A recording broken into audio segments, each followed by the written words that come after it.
The scariest part wasn't seeing the hands. It was realizing they had been there long enough to leave fingerprints. I moved out at 19 because I couldn't breathe in my parents' house anymore. People romanticize moving out like it's some coming-of-age milestone. For me, it was survival. My dad drank heavily on weekends. My mom pretended everything was fine. Fights were normal. Silence was worse. Bringing friends over was embarrassing. Bringing a girl home, impossible. So when I started community college, I started planning my exit. I spent weeks refreshing rental listings online, Zillow, Facebook Marketplace, Craigslist, anything cheap enough that I could afford it with my part-time job. When I found the apartment, I didn't even hesitate. It wasn't glamorous, it wasn't modern, but it was mine. When you walked in, you stepped straight into the living room and small dining area. One open space. The kitchen was separated by a short dividing wall. Down a narrow hallway were two closets. One I used as a pantry, the other for storage. Then, the bathroom. At the very end of the hallway was the bedroom. The bedroom was surprisingly big. Big enough for a queen bed, 2 dressers, a TV, and still enough floor space to walk around comfortably. 2 closets inside, a window facing the parking lot. It felt like freedom. The first few months were quiet, peaceful. I got used to living alone quickly. I liked the silence. I liked not worrying about yelling or doors slamming at 2 a.m. Then, one Friday night, I made a mistake. I went out downtown with a couple of friends. We ran into a group of girls we knew from campus. One of them, Samantha, had always been cool with me, but we'd never really hung out alone. That night, we did. She came back to my place. We drank a little more, put on a movie, talked. Nothing dramatic happened. No crazy hookup story. She didn't want to rush anything. I respected that. We ended up finishing the movie in my bedroom. At some point, we both passed out. I don't know what time it was when I woke up, but it was still dark. I remember opening my eyes slowly and hearing footsteps. Not loud, not stomping. Just slow, careful steps in the hallway outside my bedroom. My first thought was Samantha. I turned my head. She wasn't in bed. I sat up immediately. The bedroom door was cracked open. Through the gap, I could see the dim light from the living room reflecting off the wall. I got out of bed quietly and looked down the hallway. Samantha was in the living room, grabbing her purse off the couch.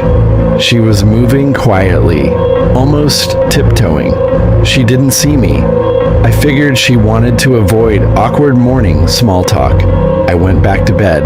A few seconds later, I heard the front door open, then close. I called out her name once, just to be sure. No answer. I rolled over, went back to sleep. That should have been the end of it. About an hour later, something slammed. Not a small noise, not pipes, a slam. I shot upright in bed. My heart started pounding so fast it felt like it was vibrating in my ears. "Samantha?" I called out instinctively. Nothing. Silence. The bedroom door was still cracked open, and that's when I noticed something wrong. There was a shape on the door frame.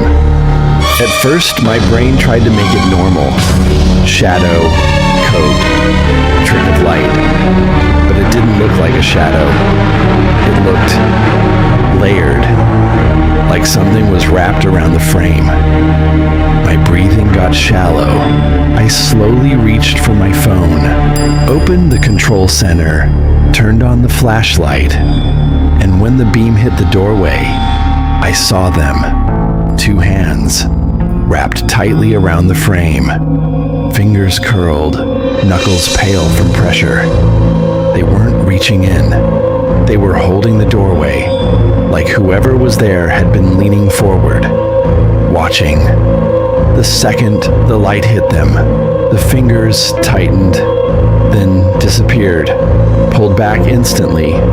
I didn't even realize I was holding my breath until I screamed, "Get out!" I jumped out of bed, ran into the hallway, flipped on the lights. Nothing.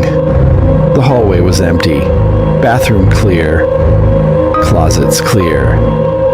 I walked into the living room holding my phone out in front of me like it was a weapon. I turned on every light, checked behind the couch, under the coffee table, even opened lower kitchen cabinets. No one. The front door was shut, locked, but I never heard it close a second time. That detail stuck with me. I called Samantha repeatedly until she answered. She sounded half asleep in her own bed.